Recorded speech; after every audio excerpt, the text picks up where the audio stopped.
Você está ouvindo Marco Zero, onde tudo começa. Vamos começar o nosso Marco Zero trazendo informação e principalmente um tema delicado, como bem disse o Paulo no começo da nossa conversa, ainda em pleno século 22, século 21, em 2022, falar de violência contra crianças, violência contra adolescentes, um tema que não cabe mais, né, Paulinho? Mas temos que colocar à baila.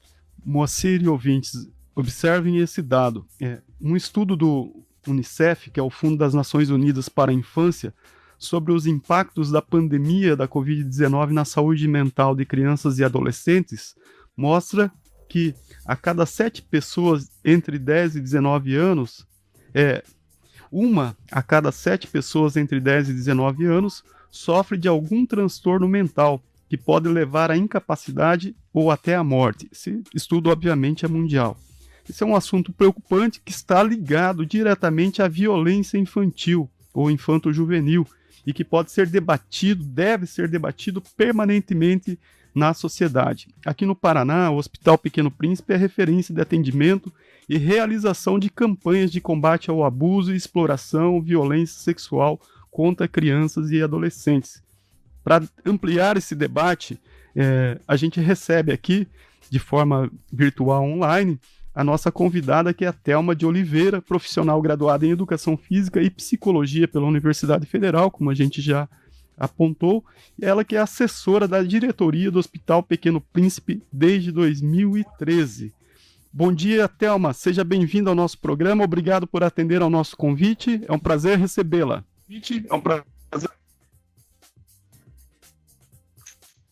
Bom dia aos ouvintes, obrigada pelo convite. É sempre importante abrir espaço, né, para a gente discutir esse tema, no sentido de elevar a consciência da população, da sociedade, dar algumas dicas, de alguma forma contribuir para alterar esse cenário que é tão grave, tão dolorido. Thelma, eu vou começar perguntando à senhora, nós podemos considerar o Hospital Pequeno Príncipe como um termômetro dos casos e ocorrências, né, de crianças e adolescentes vítimas de todos os tipos de violência, sexual, física, psicológica, negligência ou até autoagressão. Todos os anos a instituição recebe vítimas de crimes. Quais são os indicadores mais recentes desse universo todo de que estamos falando? De violência, se tratando de violência envolvendo crianças e adolescentes como vítimas.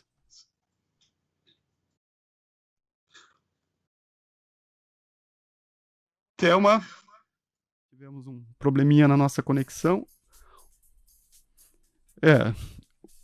Nós tivemos um problema, acho que caiu a conexão dela lá em Curitiba, daqui a pouquinho a gente vai restabelecer, mas é um tema, né, Paulinho, que a gente tem que trazer sempre a importância disso, essa questão toda que está envolvendo os nossos jovens, as nossas crianças. Todos os dias a gente vê em situações aqui, né, não só a Foz do Iguaçu, o Brasil todo, você viu o mundo todo, crianças que são vítimas de guerras, vítimas até mesmo dos próprios familiares, né? Isso, Moacir. Eu acho que voltou a nossa conexão. Oi, Thelma, nos ouve? Oi, voltou, travou. Você estava terminando uma pergunta, isso? Então eu vou repeti-la.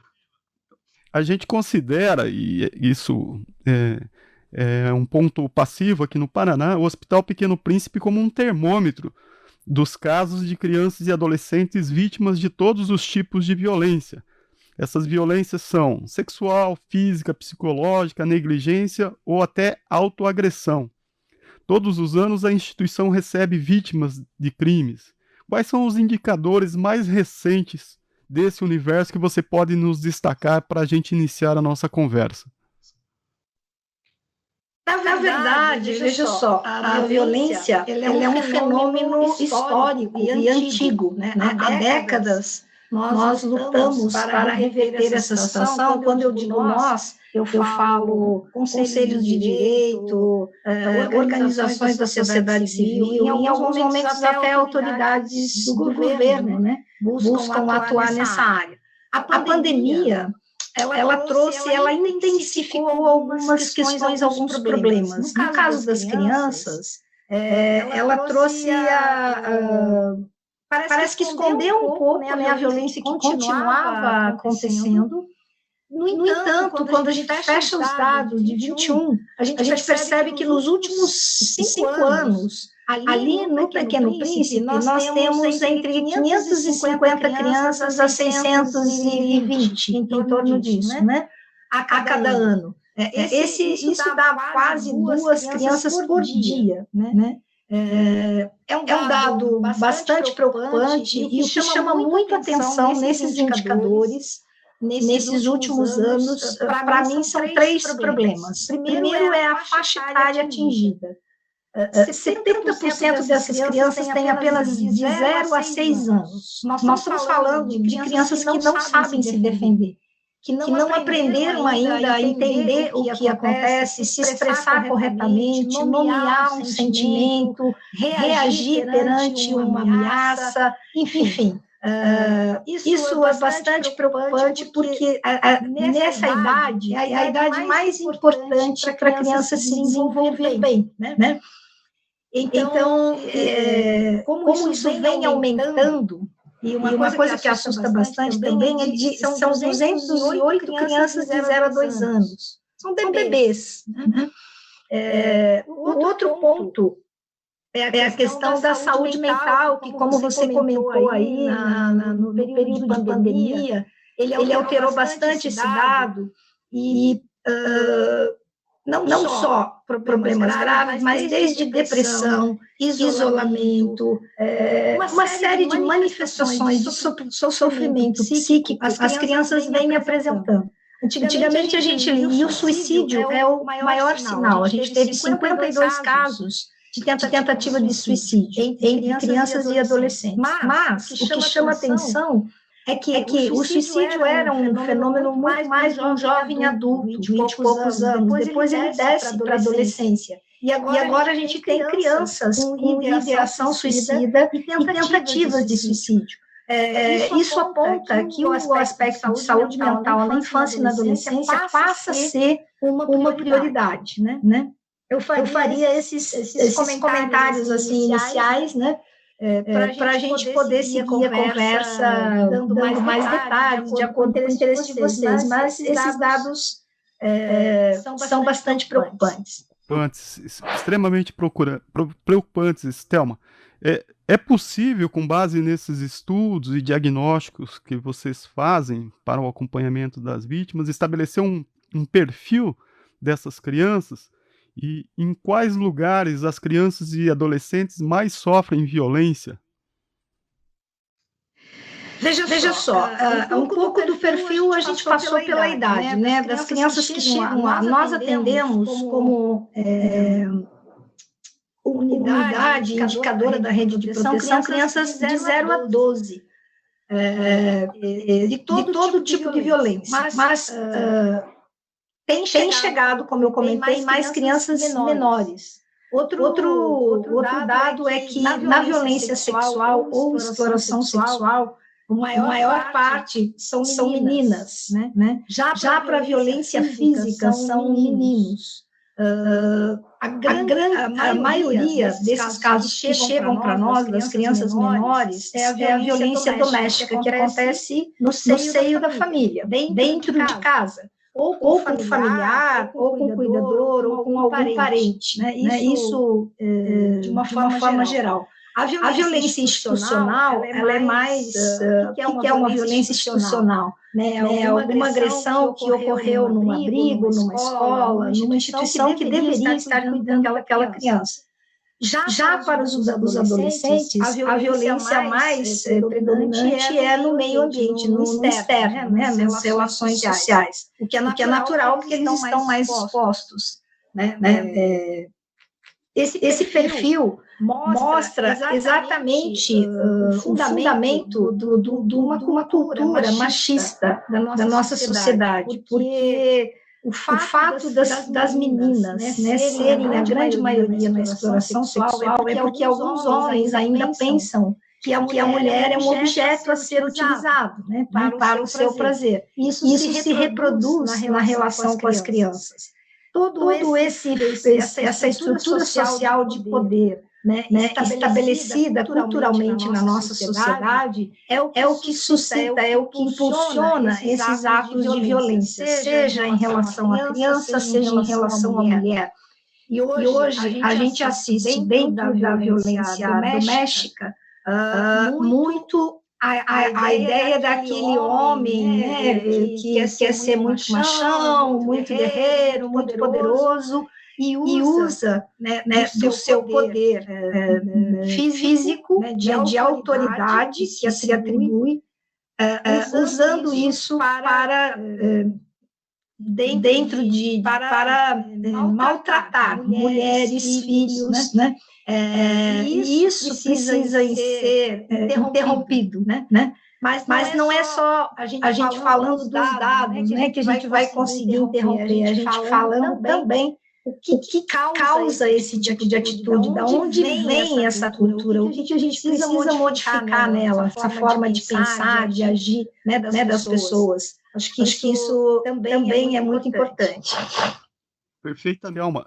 A gente vai explorar esse tema que você menciona já em seguida, mas também para a gente não ficar numa discussão apenas de números, eu gostaria de, com a sua experiência e lidando assim tão próximo com tantos casos alarmantes, chocantes, como você descreveu no início da nossa conversa, há algum caso que a senhora, gostaria de citar, poderia retratar, que mais lhe comoveu, mesmo com a sua experiência atuando nesse ambiente, algum que foi mais marcante, assim, que lhe provocou um sentimento muito grande, muito maior, muito diferente?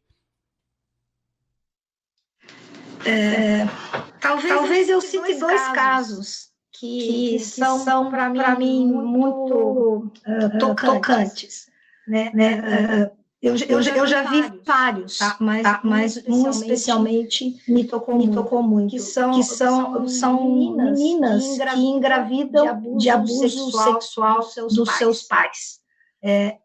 Porque eu cito isso, porque é uma contradição absurda. O pai que deveria cuidar abusa de uma filha e ela sem poder reagir, acaba tendo um filho desse abusador. E dentro do seio da família, tendo que lidar com isso, com revolta, com indignação, misturada com amor e com afeto, e não há saúde mental que aguente, né, uma situação como essa. Que além do abuso do poder, né, do abuso do corpo daquela pessoa, usa de todas as formas da sua suposta autoridade, né, para marcar esse destino dessa pessoa de uma forma tão trágica.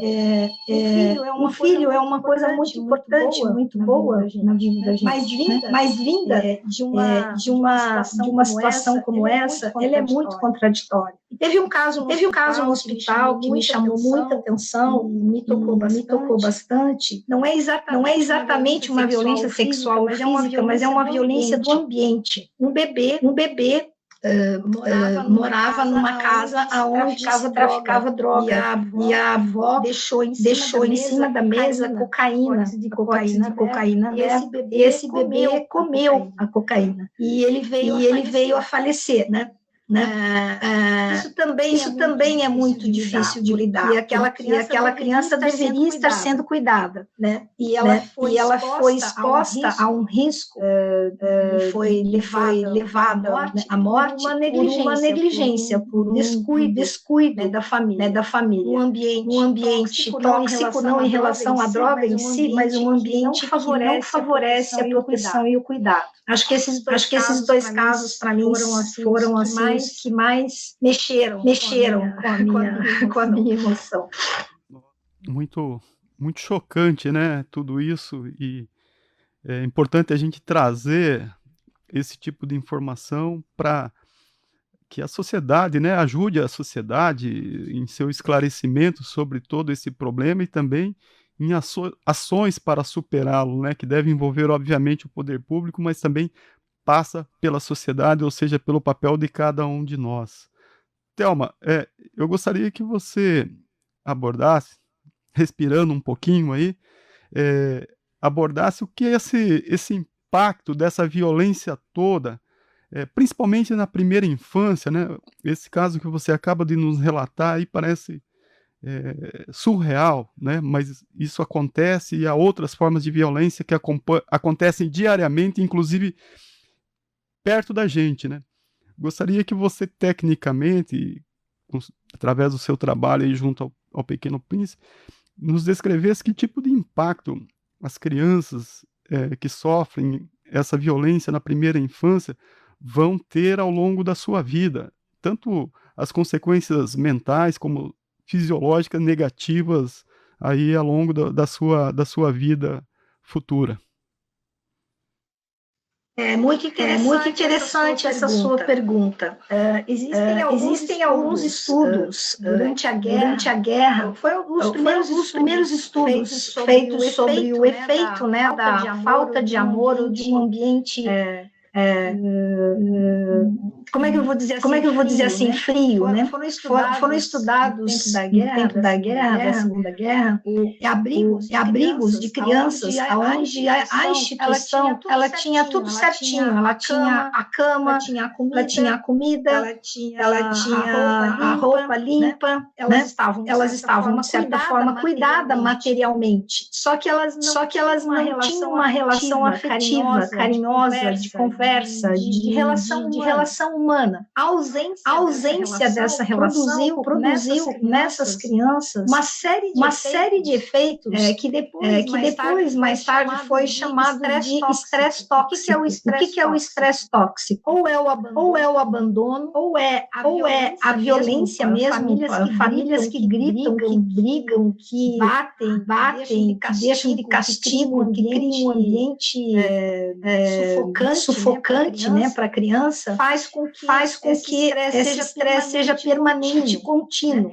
Essa continuidade do estresse faz com que a criança não desenvolva a sua rede neuronal, que vai prejudicar o aprendizado lá para frente, além dos aspectos emocionais das suas incapacidades de relação, o medo, a insegurança, a falta de confiança e uma série de outros efeitos, né? O que a gente pode resumir de uma forma um pouco mais simples?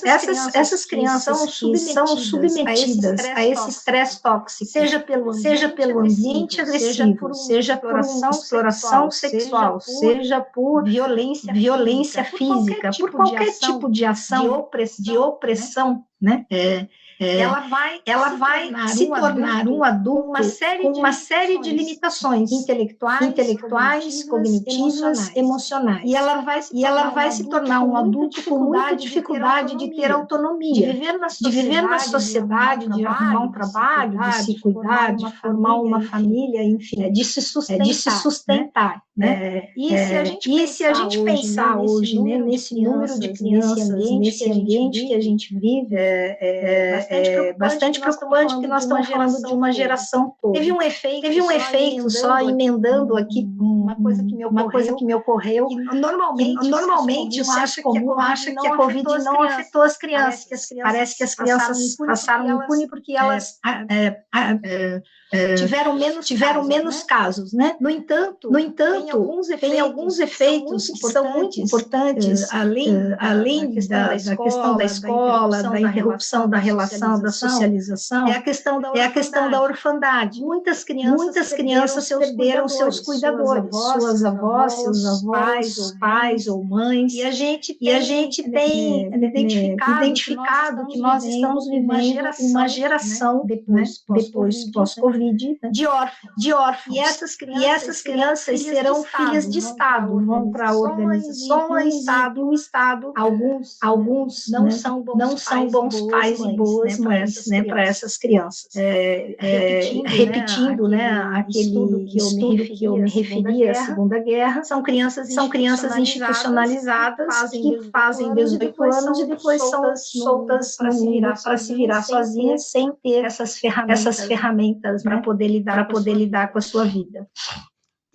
A senhora mencionou o aumento de casos de autoagressão de crianças e adolescentes. Que orientação a senhora poderia passar para o nosso ouvinte na identificação desse tipo de violência, né, desses casos, inclusive como alerta aí a pais, mães responsáveis por crianças e adolescentes. Muito importante isso. Veja, a autoagressão ela vai desde aquela manifestação de cutucar, né, arranha até sair sangue, uma agressão física em si mesmo no seu próprio corpo. Ela também vai num quadro depressivo de isolamento social mais aprofundado, até a ideação suicida, né? São ideias de se matar e assim por diante. Então, todo esse processo ele pode ser observado, né, a partir de alguns sinais, né? Quem convive com a criança tem que ficar atento para ver mudanças de comportamento de humor, né? Tendência ao isolamento, quarto fechado, sinais no corpo, mudanças de humor e até algumas vezes como é que posto por revista, vídeo, de filme, de coisas mais pesadas, né? Desconexa da idade, né? De uma curiosidade. É importante dizer que esses sinais, qualquer um deles que eu citei, sozinho não quer dizer nada, porque ele pode ser só uma curiosidade infantil. Uma criança assiste um filme de terror ou de morte, e diz, ela vai se matar. Não é assim que funciona. Tem muitas manifestações das crianças que são naturais do seu desenvolvimento, tanto pela curiosidade como essa experimentação de coisas de humor mesmo, de mudança de humor. Mas eu diria que é preciso observar, é preciso conversar e é preciso apoiar, acolher. Os adultos precisam ser um lugar, um continente que abrace, que recolha esses sofrimentos, dificuldades que as crianças passam a partir de uma relação de confiança, de segurança em que ela possa falar o que ela está pensando, ela possa sentir, expressar o que ela está sentindo, seja isso bonito ou feio. E é importante que o adulto esteja preparado para ouvir e também poder ajudar. Né? Então, o que a gente não pode fazer é largar e deixar a criança sozinha, achando que o tempo vai resolver os problemas que ela tem. O tempo não resolve, ela vai crescendo e os problemas podem ir aumentando. Quando há alguma preocupação, ela precisa ser falada, ela precisa ser expressada e enfrentada. E aí tem toda uma rede, né, de profissionais preparados para trabalhar, e essa ajuda comunitária de amigos, de parentes, enfim, essa rede, a gente chama rede de apoio, né, para situações como essa, que vão desde parentes, amigos, professores, atentos, buscando ajudar a superação desse momento difícil que a criança ou o adolescente possa estar passando. Muito bem. O Hospital Pequeno Príncipe, desde 2006, promove a campanha Para Toda a Vida. A violência não pode marcar o futuro das crianças. O objetivo é dar visibilidade a tudo isso que a gente conversou e as ações de combate à violência promovidas pela instituição. Como é que funciona essa campanha? Que ações que são desenvolvidas, Thelma?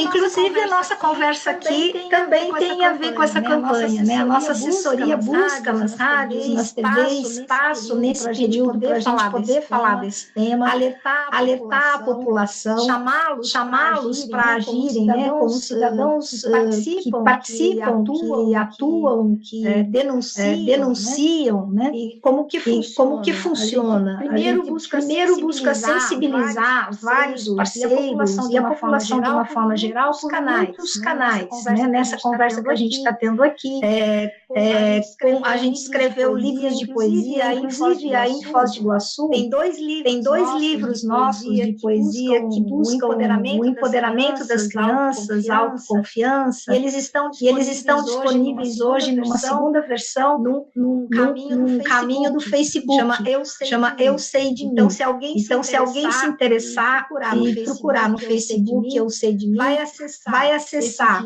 esses livros com animações e duas entrevistas com um educador e com uma psicóloga junto comigo que vão discutir esse tema mais aprofundadamente. E a campanha funciona assim, um alerta à sociedade, nós temos trabalhado com pessoas que têm influência na sociedade, no sentido de trazer na sua voz a fala e a importância desse assunto, e buscamos durante o ano todo fazer esse trabalho da rede de proteção, atendendo as crianças, dando esse suporte, nosso programa chamado Proteger, e das crianças onde a violência é confirmada, eles recebem um apoio psicológico durante um tempo até poder, enfim, voltar nas suas relações, né? Então, são uma série de ações que o Hospital Pequeno Príncipe realiza, não só da campanha, né, de chamar atenção e buscar mais aliados, né, nessa luta, mas também no dia a dia, vendo cada caso, cada criança e buscando a melhor forma de ajudar. Muito bem, Thelma, a gente vai disponibilizar esse link para os conteúdos nos nossos canais aqui, tanto do portal H2 Foz quanto da Rádio Clube FM aqui de Foz do Iguaçu. E para terminar, conduzir aí para o encerramento da nossa entrevista, essa valiosa entrevista com muitos dados e orientações sobre esse assunto tão importante para toda a sociedade, eu gostaria que a senhora orientasse. A gente falou sobre os sinais aí em casos de autoagressão. Agora, ampliando um pouco o tema, falando da violência infantil, como que as pessoas podem ajudar a identificar esses casos, né? A violência infantil, como a senhora colocou, ela ocorre muito no ambiente familiar e, em muitos casos, isso há uma certa contenção para que ninguém saiba, né? Prejudicando ainda mais as crianças. Como é que a sociedade, as pessoas podem ajudar a identificar esses casos de violência infantil? Seja na família, né, aquele parente que veio fazer uma visita em casa e pode fazer observações sobre algo anormal que esteja acontecendo. Na escola, né, um papel muito importante dos educadores, professores e funcionários de escolas a observar comportamentos diferentes. Enfim, que orientação a senhora pode passar para as pessoas ajudarem nessa observação aí de casos, e claro, pensando em ajudar as crianças? Existe um ditado que diz que para educar uma criança é preciso toda uma comunidade. E acho que para salvá-las também da violência é preciso que toda a comunidade esteja assim mobilizada. Como que um cidadão comum pode ajudar? Ele tem que ficar atento. Por exemplo, num condomínio, numa vizinhança, você escuta gritos, batidas, digamos, regularmente. Uma vez acontece, cai um móvel, você não vai ficar discando, fazendo denúncia. Mas quando esses sinais são repetidos, existe o Disque 100, que é nacional, existe o Disque 181, que é um canal de telefone anônimo, aonde é feita a denúncia, e essa denúncia ela é registrada e a rede de proteção é acionada. O Conselho Tutelar são os primeiros a chegarem nessa casa, nessa situação, para avaliarem se de fato existe algum ambiente tóxico, algum problema que precisa ser tratado ali naquela casa. E aí os encaminhamentos vão variar de acordo com o que foi observado. Uma violência identificada, comprovada, ela vai para a investigação até a responsabilização do agressor. Em alguns casos, a criança precisa ser retirada temporariamente daquela família, colocada em uma instituição de acolhimento institucional, até que essa situação seja resolvida. Ela às vezes faz a tutela de um parente, né, uma adoção, alguma coisa, primeiro assim, a política busca devolver para aquela família, né, porque a criança precisa, é aquela família dela, mas precisa tratar aquela família para ela poder voltar. Então, esse é o caminho, digamos, que acontece. Por outro lado, existe uma série de outras coisas que a gente assiste no dia a dia. Você está num shopping, dali a pouco tem uma mãe, um pai gritando, puxando, tendo reações. Eu já ouvi, acho que todos os ouvintes já ouviram, uma criança maltratada num ambiente externo, na rua, né? Eu acho que vale a pena a gente puxar esse pai, essa mãe do ladinho e falar, né, que ele precisa cuidar da forma de educar a criança e assim por diante. Já na família, como você falou, às vezes as famílias costumam não ouvir muito o outro parente, né? Tem uma certa dificuldade. E às vezes uma situação, por exemplo, um pai que começa a bater numa criança de uma forma inexplicável. Naquele momento, talvez não seja o momento para abordar, mas depois, quietinho no canto, é importante que essa pessoa seja levada a uma reflexão daquela atitude. E naquele momento onde alguém está batendo numa criança, você vai agir sim, você vai segurar essa criança, você vai interromper aquele ato para mostrar que aquilo não se faz. Né? Isso seja uma violência física, isso seja uma violência psicológica. A violência psicológica é a mais cruel, porque ela fica difícil de provar, mas ela é tão nociva, né, quanto a outra. Então, acho que estar atento a essas atitudes inadequadas, violência de opressão, de maus tratos com as crianças, seja de qualquer pessoa, precisa ser denunciado. Os professores na instituição, como você falou, cumprem um papel muito importante quando as crianças levam questões lá para eles. Existe professor também que é violento, precisa ser denunciado, enfim. Essas manifestações acontecem em todos os espaços, né? E está, eu diria assim, primeiramente comprometido em interromper esse ciclo de violência que a gente vive na nossa sociedade. Eu acho que essa é a primeira atitude. Aí como fazer é a partir da observação, da atenção, as pessoas com vontade de ajudar vão descobrir a melhor forma em cada caso. Bem, Thelma, a gente agradece muito a sua participação, todos os esclarecimentos e informações que compartilhou aqui com o nosso ouvinte. E parabeniza, né, não apenas a você, como toda a equipe do Hospital Pequeno Príncipe, por esse importante trabalho na proteção e defesa e atendimento das nossas crianças e jovens paranaenses. Muito obrigado, tenha um bom dia. Eu que agradeço a oportunidade e aos ouvintes, vamos tornar esse mundo melhor para todas as crianças. Obrigado, Thelma. Então é isso, Moacir, a gente conversou sobre esse assunto importante e necessário para ser debatido e que precisa ganhar cada vez mais visibilidade, porque depende de toda a sociedade para a sua superação. A gente ouviu aqui os esclarecimentos da Thelma de Oliveira, ela que é assessora, integra a equipe do Hospital Pequeno Príncipe, tantos números e indicadores aí que tão mal fazem as nossas crianças e jovens. Marco Zero, onde tudo começa.